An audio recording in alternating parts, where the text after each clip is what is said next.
السلام علیکم. Welcome to my channel voice over by Amna شاہ.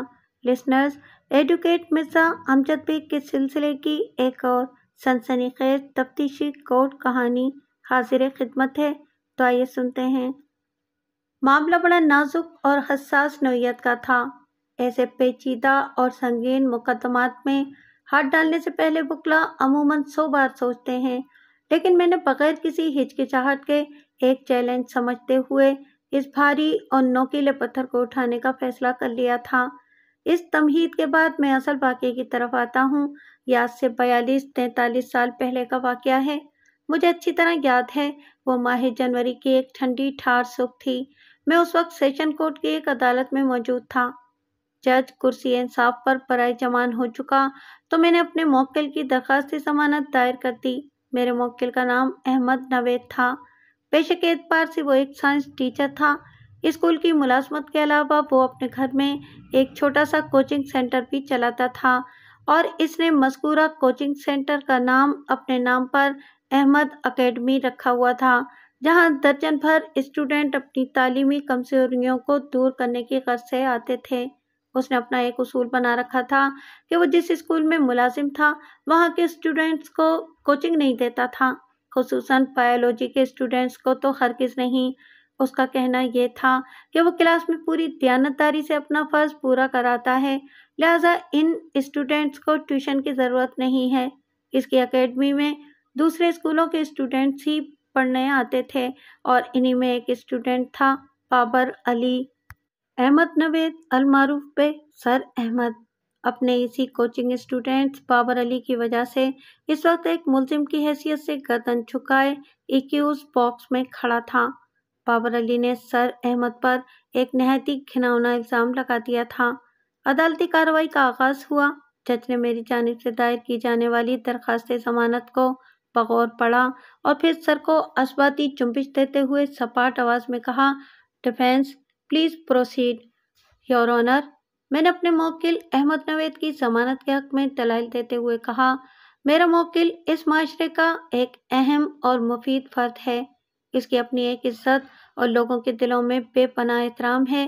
یہ اس قوم کے معماروں کا روحانی باپ ہے.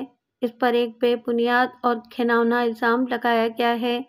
اس کبھی فعل سے اس کا دور کا بھی واسطہ نہیں. ایک سوچی سمجھی سازش کے تحت میرے موکل کو اس جھوٹے مقدمے میں پھنسایا گیا ہے. وقت آنے پر میں اس سازش کو بے نقاب کر دوں گا. سر دست معزز، عدالت سے میری استدعا ہے کہ ملزم احمد نوید کی درخواست ضمانت کو منظور کیا جائے تاکہ یہ درس و تدریس کے عمل کو جاری رکھ سکے. That's all your owner. میرے خاموش ہونے پر جج نے وکیل استغاثہ کی طرف دیکھا اور ٹھہرے ہوئے لہجے میں کہا، پراسیکیوشن. جناب علی، ملزم کا ایک ٹیچر ہونا اس بات پر دلالت نہیں کرتا کہ وہ کوئی انسان نہیں بلکہ ایک فرشتہ ہے. وکیل استغاثہ نے سر احمد کی ضمانت رکوانے کی کوشش کرتے ہوئے طنزیہ لہجے میں کہا، کوئی بھی انسان کسی بھی قیمت پر فرشتہ نہیں ہو سکتا. انسان خطا کا پتلا ہے، اور بڑے سے بڑا نیک اور پرہیزگار شخص بھی اپنی زندگی میں کوئی گناہ کر سکتا ہے. اور ملزم نے جو گل کھلایا ہے اس کے ایک نہیں متعدد ٹھوس ثبوت اور واقعاتی شواہد استغاثہ کے پاس موجود ہیں، جنہیں مناسب وقت پر عدالت میں پیش کر دیا جائے گا. ان حالات میں ملزم کو ضمانت پر رہا کرنا انصاف کے اصولوں کے منافی ہوگا. یور آنر، جنوری کا مہینہ قریب الختم ہے اور 2-3 ماہ کے بعد بچوں کے سالانہ امتحانات ہونے والے ہیں. میں نے معتدل انداز میں کہا، ایسے میں ایک قابل سائنس ٹیچر کو قید و بند میں رکھنا اسٹوڈنٹس کے ساتھ زیادتی اور ان کی حق تلفی ہوگی. مقدمہ عدالت میں چل رہا ہے. اگر کیس کی سماعت کو فاسٹ ٹریک پر ڈال دیا جائے تو مستحق کے لیے انصاف کا حصول بہت آسان ہو جائے گا. لہٰذا اسٹوڈنٹس کے نقصان کو روکنے کے لیے اگر میرے موکل کی درخواست ضمانت کو منظور کر لیا جائے تو اس میں کوئی قباحت نہیں. ملزم معلمانہ فرائض سر انجام دینے کے لیے آزاد ہوگا، تو اس سے زیر سماعت کیس پر کوئی فرق نہیں پڑے گا. ملزم کی درخواست ضمانت کو فوری طور پر رد کرنا ہی عدل کا تقاضا ہے جناب علی. وکیل استغاثہ نے جوش بھرے انداز میں کہا، تعزیرات پاکستان بھی اسی جانب اشارہ کرتا ہے. وکیل مخالف نے اپنی بے خبری میں میرے سامنے ایک حلوہ ڈال دیا تھا، چنانچہ اس پر سیکسر تو بنتا ہی تھا. میں نے وکیل استغاثہ کی آنکھوں میں دیکھتے ہوئے معصومیت سے پوچھا، میرے فاضل دوست، آپ پاکستان پینل کوڈ کے کس اشارے کا ذکر کر رہے ہیں؟ سیکشن 377 یعنی 377، وہ طنزیہ لہجے میں بولا۔ اتنا تو آپ کو معلوم ہی ہوگا کہ دفعہ 377 ناقابل ضمانت ہے اور آپ کے موکل پر یہی دفعہ لگائی گئی ہے۔ صرف اتنا ہی نہیں بلکہ مجھے اور بھی بہت کچھ معلوم ہے میرے فاضل دوست، میں نے وکیل استغاثہ کے چہرے پر نگاہ جما کر کہا اور پھر جج کی جانب دیکھتے ہوئے ان الفاظ میں اضافہ کر دیا، جناب عالی، میں معزز عدالت کی اجازت سے دفعہ مذکورہ کی وضاحت کرنا چاہتا ہوں۔ پرمیشن گرانٹڈ، جج نے فراغ دلی کا مظاہرہ کرتے ہوئے ٹھوس انداز میں کہا۔ یور آنر، میں نے کراری آواز میں بولنا شروع کیا، پاکستان پینل کوڈ سیکشن 377 کا اطلاق اس وقت ہوگا جب دو افراد مرد باہمی رضامندی سے کسی غیر فطری فعل کے مرتکب ہوئے ہوں۔ اس صورت میں ان کا جرم ناقابل ضمانت ہوگا اور سزا کے طور پر انہیں عمر قید یا پھر ایسی قید جو 2 سال سے کم نہ ہو اور 10 سال سے زیادہ نہ ہو۔ آخر ذکر سزائے قید کے ساتھ انہیں جرمانہ بھی ادا کرنا ہوگا۔ لیکن میں نے ڈرامائی انداز میں اپنی بات کو ادھورا چھوڑا، سرسری انداز میں وکیل استغاثہ کو دیکھا، اس کے بعد دوبارہ جج کی جانب متوجہ ہو گیا۔ لیکن اگر یہ کبھی غیر فطری فعل برضا و رغبت نہ کیا گیا ہو، یعنی اس میں مفعول کی مرضی شامل نہ ہو بلکہ فاعل نے اسے ڈرا دھمکا کر یا کسی شے کا لالچ دے کر یا کسی بھی اور طریقے سے اسے فعل بد کے لیے مجبور کیا ہو، تو اس صورت میں مفعول کو بے قصور اور مظلوم تصور کیا جائے گا اور صرف فاعل ہی سزا کا مستحق قرار پائے گا، مگر بنیادی شرط متذکرہ بالا فعل بد کی تکمیل ہی ہے اور اس صورت میں فاعل کو قابل تعزیر ٹھہرانے کے لیے اس تقاضا کو فاعل اور مفعول دونوں کے میڈیکل سرٹیفکیٹس بھی عدالت میں پیش کرنا ہوں گے۔ لمحاتی توقف کر کے میں نے ایک گہری سانس لی اور پھر اپنی بات کو آگے بڑھاتے ہوئے کہا، اب میں زیر سماعت کیس کی چارج شیٹ کا ذکر کروں گا۔ جناب عالی، عدالت میں پیش کردہ چالان کے مطابق ملزم سر احمد نے مظلوم بابر علی کو سالانہ امتحانات کے پیپرز قبل از وقت مہیا کرنے کا لالچ دے کر غیر فطری عمل کے لیے راضی کیا، لیکن قبل اس کے کہ ملزم اپنی خلیص خواہش کو پورا کر پاتا، کچھ لوگوں نے انہیں رنگے ہاتھوں پکڑ لیا۔ بالفاظ دیگر، ملزم سر احمد اپنے مذموم عزائم میں کامیاب نہیں ہو سکا۔ اس سے صاف ظاہر ہوتا ہے کہ زیر سماعت کیس تعزیرات پاکستان کی دفعہ 377 کی ذیل میں نہیں آتا، بلکہ اس صورت میں ملزم پر دفعہ 377/511 لگائی جائے گی، کیونکہ دفعہ 377 کے تحت اس تقاضا فاعل اور مفعول کا میڈیکل سرٹیفکیٹ پیش کرنے کا پابند ہے، مگر اس کیس میں ایسا کوئی سرٹیفکیٹ موجود ہی نہیں ہے، جس سے یہ صاف ظاہر ہو جاتا ہے کہ ملزم کو اس سازش میں گھسیٹنے کے لیے اس پر ایک غلط دفعہ لگائی گئی ہے۔ یہ دراصل میں ایک مرتبہ پھر تھما اور آسودہ سانس خارج کرنے کے بعد فاتحانہ انداز میں وکیل استغاثہ کی طرف دیکھا اور اپنا بیان مکمل کرتے ہوئے کہا، یور آنر، زیر سماعت کیس دراصل تعزیرات پاکستان کی دفعہ 377/511 کے تحت آتا ہے، اگرچہ اس کی سزا بھی دفعہ 377 والی ہی ہے، مگر جرم ثابت ہو جانے کے بعد، اور میں اپنے موکل کو بے گناہ ثابت کر کے دکھا دوں گا، لہٰذا میں ایک بار پھر معزز عدالت سے درخواست کروں گا کہ میرے موکل کو ضمانت پر رہا کرنے کے احکامات جاری کیے جائیں۔ مجھے اور کچھ نہیں کہنا جناب عالی۔ جج نے کیس فائل کے مختلف اوراق الٹ پلٹ کر دیکھا، پھر وکیل استغاثہ کو مخاطب کرتے ہوئے سوال کیا، پراسیکیوشن، اس کیس کا چالان تیار کرتے وقت جب ملزم پر دفعہ 377 عائد کی گئی تو اس کے ساتھ ملزم اور مظلوم کے طبی معائنے کے سرٹیفکیٹس کیوں پیش نہیں کیے گئے؟ وکیل استغاثہ نے جواب دینے کے بجائے اس کیس کے انکوائری آفیسر کی طرف دیکھا۔ انکوائری آفیسر کی حیثیت بھی استغاثہ کے ایک گواہ جیسی ہی ہوتی ہے۔ جج کو اپنے سوال کا جواب چاہیے تھا، چاہے وکیل استغاثہ دے یا تفتیشی افسر، ایک ہی بات تھی۔ جناب عالی، تفتیشی افسر نے بروقت عقل مندی سے کام لیتے ہوئے معذرت خواہانہ انداز میں کہا، ڈیفنس کا اعتراض درست ہے، اس کیس میں دفعہ 377/511 ہی لگنا چاہیے تھی۔ جج نے خفگی بھری نظر سے آئیو کی طرف دیکھا اور تحقیقانہ انداز میں کہا، آئندہ پیشی سے پہلے استغاثہ کی اس غلطی کو درست کر لیا جائے۔